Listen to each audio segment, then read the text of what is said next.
ঢুকাবেন বিভিন্ন সীমান্ত দিয়ে, আর আপনারা নিশ্চুপ, আপনারা টু শব্দ করছেন না। এর কারণ কি?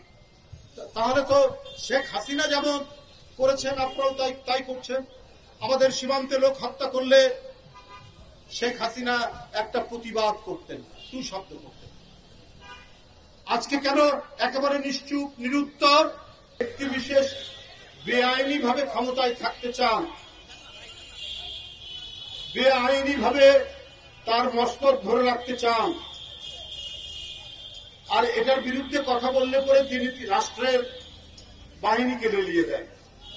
এবং ক্ষমতা এতই প্রিয়, মহামানবরা যেখানে সম্প্রীতির কথা বলেছেন, সহাবস্থানের কথা বলেছেন, সহিষ্ণুতার কথা বলেছেন, সেখানে পৃথিবীর দেশে দেশে এই সমস্ত এক নায়করা, ফ্যাসিস্টরা, তারা শিশুদের রক্ত, মুগ্ধ একজন শিশু বলা যায়, একবারে কিশোর, আবু সাইদ অনার্স 3rd ইয়ারে পড়ে,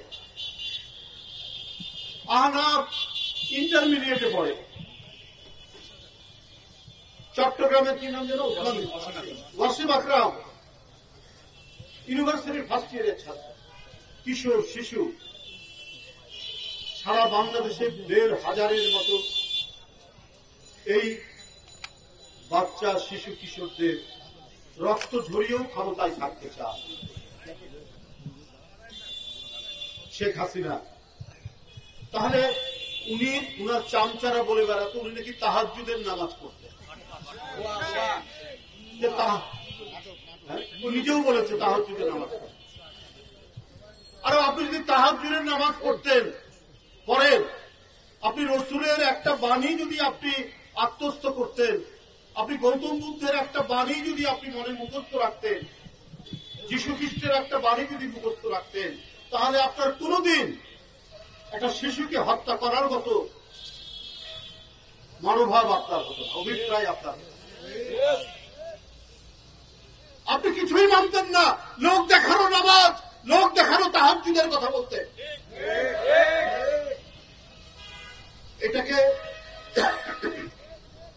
ইসলামের পরিভাষায় বলা হয় মুনাফিকি। এই মুনাফিকি করে রাজনীতি করতে করেছে। আপনারা জানেন, অথচ এই দেশেই আরেকজন নেত্রী উনি বলেছেন যে এরশাদ জোর করে ক্ষমতা নিয়েছে, আমি নির্বাচন করব না তার অধীনে। উনি করেননি। এই যে পার্থক্য, এটা জনগণ সবসময় দেখেছে এবং তার প্রতি তাদের অঢেল শ্রদ্ধা তারা দেখেছে। কত কথা বলেছে। উনি চিকিৎসার জন্য লন্ডনে গেছেন 2017 সালে, ওবায়দুল কাদের বলেছে উনি ফিরবেন। আওয়ামী লীগের নেতারা বলেছে দেশনেত্রী বেগম খালেদা জিয়া ফিরবেন না, উনি 3 মাস পর থেকে ফিরে এসেছেন। উনি দেশের মাটি আর মানুষ ছাড়া উনি বাইরে লুকিয়ে থেকে কোনদিন রাজনীতি করেননি। এই কারণে আজকে তিনি জনপ্রিয়। কিন্তু আজকে এই যে ফ্যাসিবাদের যে উত্থান এবং তাদের যে পলায়ন, এই পলায়ন এর মধ্যে যে অন্তর্বর্তী সরকার পলায়নের পর যে হল, মানুষ তো তাদের কাছে অনেক প্রত্যাশা করেছে। তারা সংস্কারের কথা বলছে, সে সংস্কারও মেনে নিয়েছে যে একটা নির্দিষ্ট সময়ের মধ্যে আপনার করে নির্বাচন দিন। বিএনপির পক্ষ থেকে বলা হয়েছে, আরো অনেকে বলেছে, এমনকি বিভিন্ন সাংস্কৃতিক সংগঠনও কিন্তু এই কথাগুলো বলেছে। আজকেও আমি পেপারে দেখলাম কবিতা পরিষদ নাকি তারাও দ্রুত নির্বাচনের কথা বলেছে। তো সরকার এই ব্যাপারে নিরুত্তর, নিশ্চুপ। কেন? উদ্দেশ্যটা কি? এখন তো মানুষ ধীরে ধীরে নানা ধরনের সন্দেহ করছে।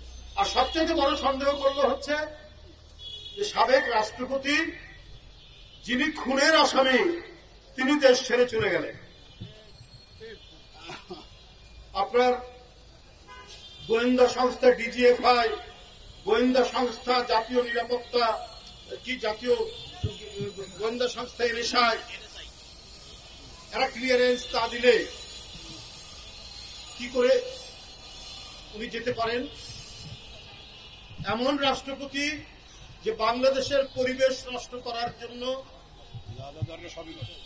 যার বিচার হওয়া উচিত, আমাদের হাওর বাওর, আমাদের খাল বিল, আজকে আন্তর্জাতিকভাবে মানুষ আন্দোলন করছে এগুলো রক্ষার জন্য, তিনি তার এলাকা কিশোরগঞ্জের বিশাল হাওরের মধ্যে বিশাল এক রাস্তা বানিয়েছেন তার বাড়ি বানানো, তার বাড়িতে পৌঁছানো।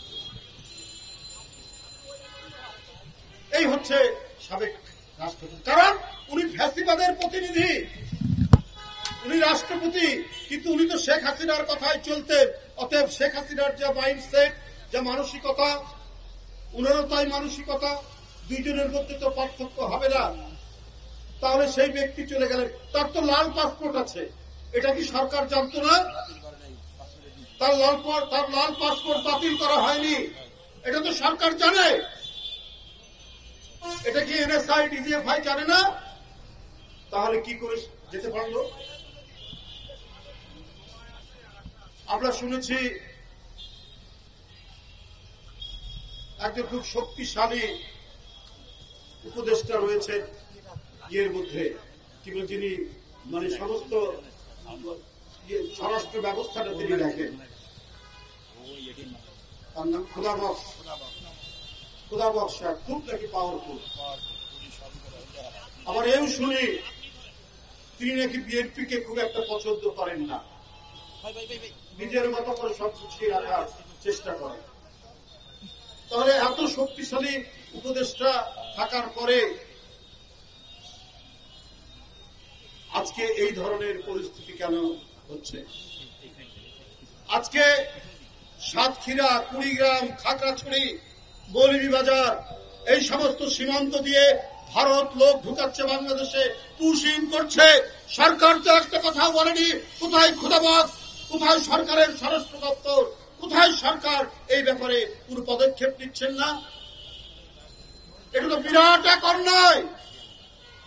কোত্থেকে এই রাষ্ট্রীয় অপরাধ করা হচ্ছে যে পার্শ্ববর্তী দেশের লোক জোর করে ঢুকিয়ে দিতে চান বাংলাদেশে?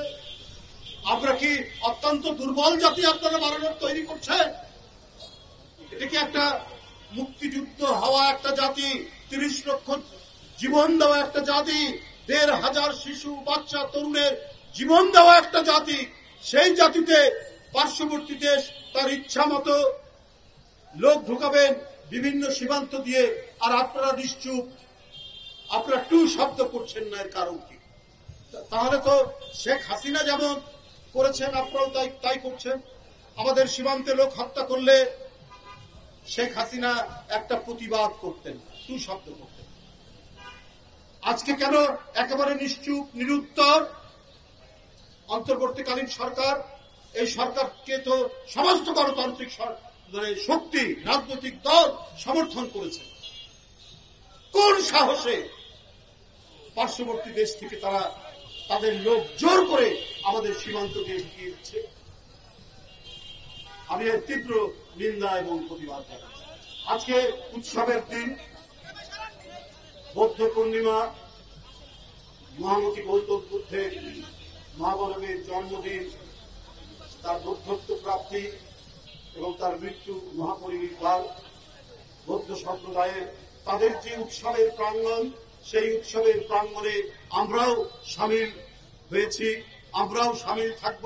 আমরা কাঁধে কাঁধ মিলিয়ে 1000 বছর ধরে এখানে হিন্দু, মুসলমান, বৌদ্ধ, খ্রিস্টান, চাকমা, মারবা, ত্রিপুরা, সাঁওতাল, রাজবংশী সবাই আমরা একসাথে থেকেছি। আমাদের উৎসবে, আমাদের ঈদে মিলাদুন্নবী, আমাদের কোরবানি ঈদে তারা যেমন আমাদের বাড়িতে এসছে, আমরাও দুর্গা পূজায়, আমরাও তাদের বৌদ্ধ পূর্ণিমায়, আমরাও তাদের 25শে ডিসেম্বর, আমরা তাদের বড়দিনে আমরা সেখানে একসাথে থেকেছি। বাংলাদেশের বিরুদ্ধে ন্যারেটিভ তৈরি করা হয়, পার্শ্ববর্তী দেশে বিভিন্ন জায়গায় জঙ্গির কথা বলা হয়, যে কথাটা এখানে আমাদের জয়দেব বলেছে, জঙ্গির কথা বলা হয়, সাম্প্রদায়িক বিশৃঙ্খলার কথা বলা হয়। কিন্তু বাংলাদেশের মতো এত চমৎকার সাম্প্রদায়িক সম্প্রীতি 1000 বছর ধরে যেটা চর্চিত হয়ে এসছে, সেটা আর আশেপাশে আর কোথাও নেই। আমার মনে হয় যে আমাদের এই সম্প্রীতি দেখে অনেক দেশ হিংসা করে, অনেক দেশ মনে করে কি ব্যাপার, এদের মধ্যে এত শান্তি কেন? আমরা একে গণতন্ত্রের জন্য এবং আমাদের স্বাধীনতা যুদ্ধে আমরা তো লড়াই করেছি।